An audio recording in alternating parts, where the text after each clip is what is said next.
everybody. I have a video camera, so I figured I would do a video that requires a physical prop.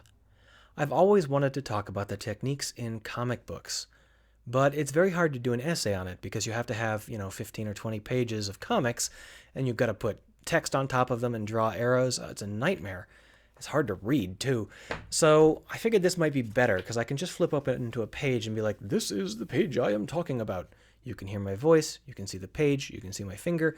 I think it'll work out. Let's find out. I figured I would start with panel layouts. Panel layouts are something that are not very well understood, especially in the webcomic arena. People just don't think about it enough. And so I decided I would go to the most concrete panel layouter of them all. Early 80s, 90s Frank Miller. Now, he got a lot more experimental later on, but Daredevil was where the way that panels are laid out got set in concrete.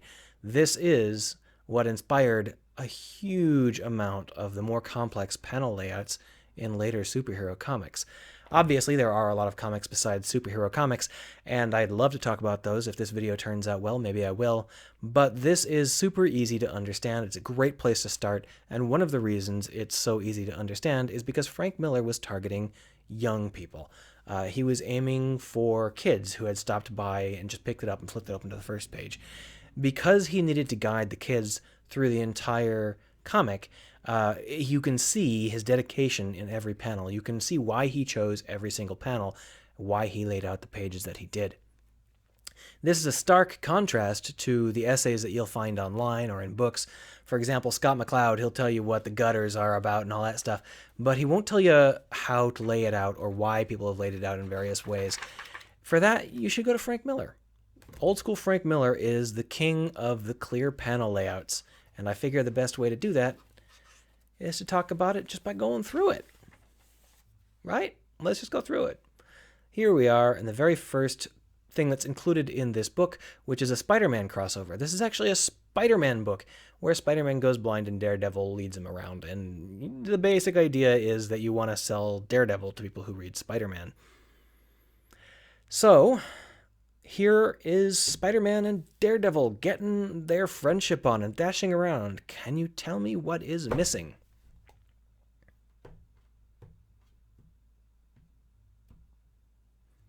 Where are they? There's no establishing shot. I mean, there is, down here at the bottom of the second page, but there's no establishing shot here on the first page, and even the cover is not really an establishing shot. It's inside cover. It's just a dirty alley somewhere. That's because he didn't really care about the establishing shot. He figured that a 13-year-old kid or a 10-year-old kid flips up onto the first page. He doesn't want to see a big shot of New York. He wants to see his superheroes jumping around being badasses. And that's especially true if he has to introduce a new superhero that they've never seen. If he shows New York, and then he shows Spider-Man, and then he shows his new Daredevil, people are going to be like, okay, this is moving real slow. So he says, screw where it's set, screw everything. What we want to do is we want to get their hearts pounding instantly. So I'll use these 4 crushed vertical panels. And he just slams them together. He deletes the gutters out of them. He presses the characters up against the edges. They all blur together into a big mesh. And it gets people's hearts pumping. It feels very sharp and very fast. Vertical panels always feel a lot more rapid than horizontal panels. And here he plays that up by not only deleting the gutters between these, but also by varying their width. Varying the width of panels is a great way to make the panels feel off-kilter and rapid. So here we can see that he has decided to go all out, and he's just going into this story with a rush. He wants your heart to start beating the instant you look at the first page. He wants you to go, oh, I've got to really look at this first page. There's a lot going on, and it's moving fast, even though all it is 2 dudes jumping around at random. So he's also a little bit careful about how he transitions out of that rush. If you were to try and keep this rush up, your readers would go blind. So what he does is he goes into this more standard flow with these long horizontal breath panels where the reader gets a chance to take his time. But he doesn't simply go from 4 crushed vertical panels into some breath panels, into some slower panels. Instead, he brings it out slowly. He starts with a white space gutter, a virtual gutter, and then he moves into a real gutter. So these 4 crushed panels aren't actually 4 crushed panels. There are 3 crushed panels and then an expanded panel. So you're already starting to back out. And this was something that Frank Miller did very, very well. He wouldn't ever make a transition hurt. So, unless he really wanted to. So every single time that he's planning to change his flow, he acts like an animator. You know, the animation rule where you do everything that you're about to do, you do in the opposite direction a little bit before to give you that feeling. It's the same sort of thing. If he's going to do these long, slow panels, he leads you into it with something that predicts the fact that these long, slow panels are going to come. These principles are followed throughout, but let's go ahead and take a look at the difference. This page is basically the same kind of layout. Vertical panels and horizontal panels, right? What's the difference? Well, the biggest difference is that these are not crushed vertical panels. These vertical panels are all the same size and they all have gutters. These also all the same size and they all have gutters. So these are still very compressed because vertical panels are inherently a little bit shorter in terms of the time they feel like they take, but they are also a lot more regimented and crisp. They don't feel like they're blurring together quite as much as those on the first page. It doesn't feel quite as rushed, especially over here where they're very regimented, and that's because this is the page where they get down to business and they start doing some investigation, and he wanted to have, now they are thinking as a layout, and so now they are thinking, well, that spells out 6 evenly sized panels, right? Another thing Frank Miller did a lot of is breaking the gutters, and you can see that everywhere here. Frank Miller's rules for breaking the gutters were a little bit complex, but in essence they can be summarized as A, only break the gutter between this panel and the preceding one, and B, if you want to break the gutter, you have to break it with something that's going to be part of both panels. So these text boxes, these are all things that were said in one panel, but they kind of bleed into the next panel, and they're not really wholly part of that one panel. And I can show you more of that right here. Here we've got a fairly typical layout, but what we have is a lot of gutter breaking. We have some that's just breaking for the sake of being cool, but here this is a really important gutter break. That tiny little brick, really important, because what he was trying to do is he was trying to make these 2 panels feel like they followed on each other really, really fast. He wanted to play up Spider-Man's super reflexes, and to do that, he simply broke the gutter in a way that made your eye go whoosh straight over. It's not just that the gutter is broken, though. It's also that the whole flow continues through. You don't get the feeling that these panels are separated, even though there's a gutter between them, because there's an element that crosses over and continues. It's also, as I mentioned, it carries your eye across. It's between a panel and the next panel in the sequence. Now, there is a gutter break here as well, and I think that this does make the 3 panels feel like they're very rapid, one on top of the other, but this doesn't break across the gutter entirely. It just breaks the edge to break up the pattern. I think that does make it feel like it's moving a lot faster, but it doesn't pull the eye down this way. The eye gets pulled up this way and then moves down. And although it's understood how you should read a comic, this sort of eye leading is extremely powerful, and Frank Miller was really good at it. He very rarely used complex layouts in terms of, circular panels or whatever. But even within these regimented square panels, just by breaking the boundaries between the panels with care, you could get a lot of differences in how the page flowed. These 2 panels, for example, feel like there is some time that passes between them. And that's not just because of the obvious movement in the characters like this. That's because there's a big gap between them. Now, if like Spider-Man's arm had come across and bled into this panel, we would feel that time was moving across very, very rapidly. But since that doesn't happen, we feel that a couple of moments have passed. Other things to note, he does a lot of leading within the panels. We won't talk about that right now, but you can see it, how he's trying to pull your eye along with the basic structure. That's something that I'm not completely sold on, but I am completely sold on the idea of these gutter breaks. This is also something he did a lot of. So when you want to tell some backstory or have a flashback or show media coverage or whatever, A common thing to do is to have a different kind of panel. And the easiest way to do that is to simply have a different kind of border and a different kind of text. What's most noticeable about this, for me, is not what's inside these panels. It's the fact that they're not on their own page. This isn't oh, let's go over the story of Daredevil, and here's his backstory on a splash page, which was very common and still remains very common. He didn't do that. Instead, what he would do is he would bleed into the flashback and then bleed out of the flashback. And as I said, that's a big part of what made his comics flow so well. You got a strong feeling of what was about to happen because he understood that the page break is really heavy, and he didn't want to leave you hanging. He wanted you to understand that when you turned the page, you knew what you were getting into. And so he didn't try to use the page break as an excuse to break the story. Instead, he broke the story inside of the page. He broke the story inside of the flow, which allows you a very clear understanding of what's happening at all times. You never feel lost or confused. This is a pretty bog standard layout. We got a lot of dialogue up here, then we got a breath panel, and then we got some more dialogue down here. I think that a lot of people forget that these panels are important. If you have a page that is just text, people aren't going to read it. They're going to get angry at you. This page has a lot of text on it, and what he's decided to do is put in this big breath panel, which shows a wide scape, an establishing shot of where they are, and also allows us to segue between these various pieces and into this new scene. I think that these long panels are really a critical part of storytelling, which a lot of people have forgotten about.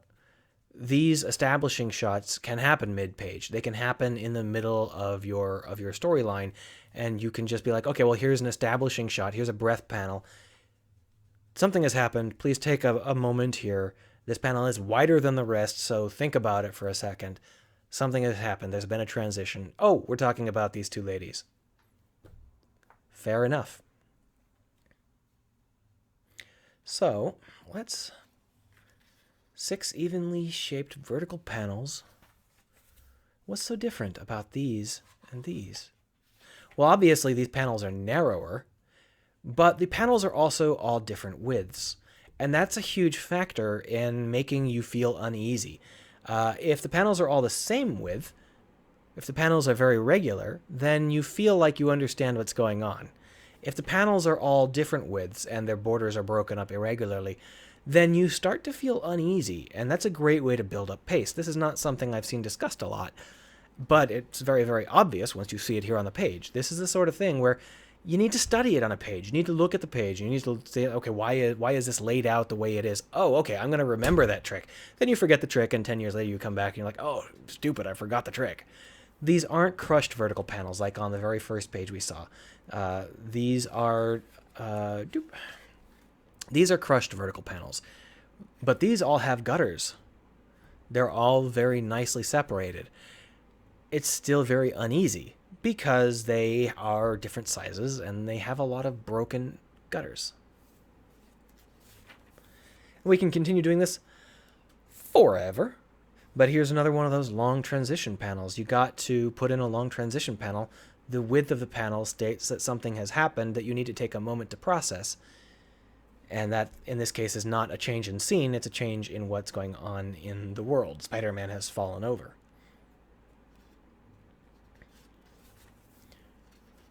So, this is why I enjoy studying different artists. Frank Miller's panels are the easiest to understand in terms of how he lays them out, why he does what he does, and sometimes he gets really clever. So, for example, here, you can see that we're using some sonar, but it's not simply all in the same panel. The sonar bleeds out into the next panel, but the panel is its own thing. It's just that the shapes have bled across, and I think that that's quite nice and quite good. Here you can see a lot of motion bleeding where he's directing you into the next panel, and he's done that because he didn't break any of the gutters, so he spent extra care on guiding your eye with the shapes inside the panel, since there's no gutter breaks to guide the eye. Now let's go into a deeper part of the book here.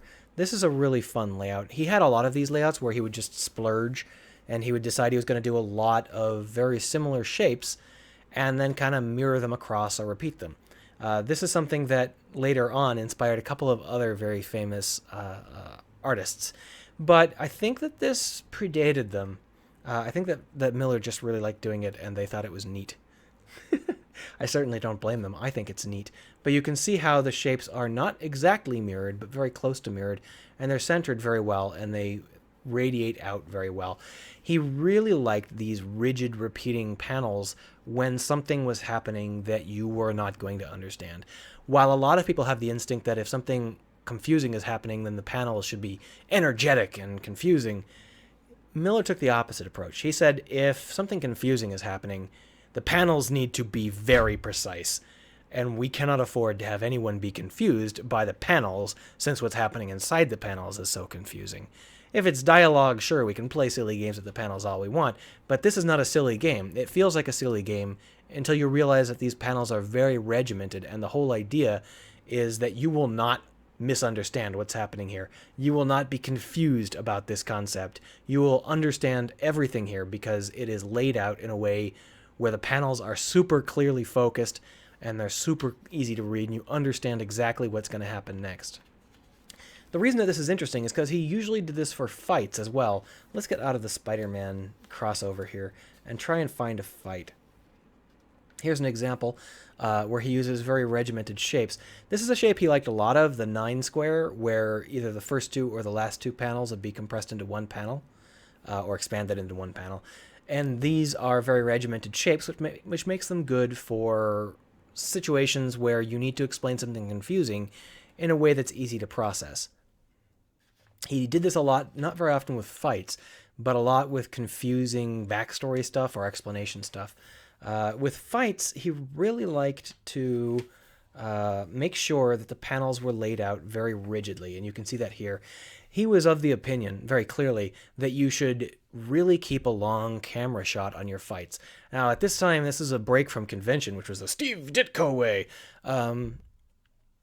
These fights were shot like a movie, and instead of seeing someone's fist in super, super close-up vision, you would get a picture of the whole fight scene.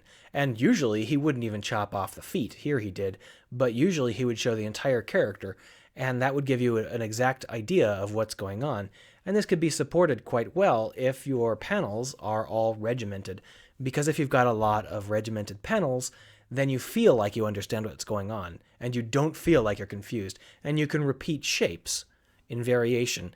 So by doing this, by having similar panel shapes and similar shapes within the panel, you can allow a fight scene to unfold in a way that feels very understandable, even though there's a lot of stuff going on.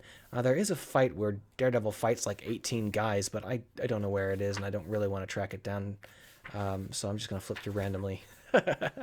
Here's another one of the backstory things. You pull the person out of the page, and then you put them right back in. So rather than having its own page for the flashback, you just stick it right here in the middle of the page so that you know that going out of the story and coming back into the story does not happen on the page break, because the page break is so heavyweight.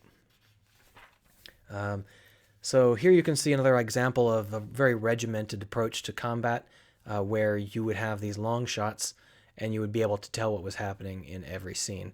And he'd only go to close-up like this when it was time to talk about what had happened or what the character was feeling, rather than many comics these days where you go to close-up every time there's dialogue.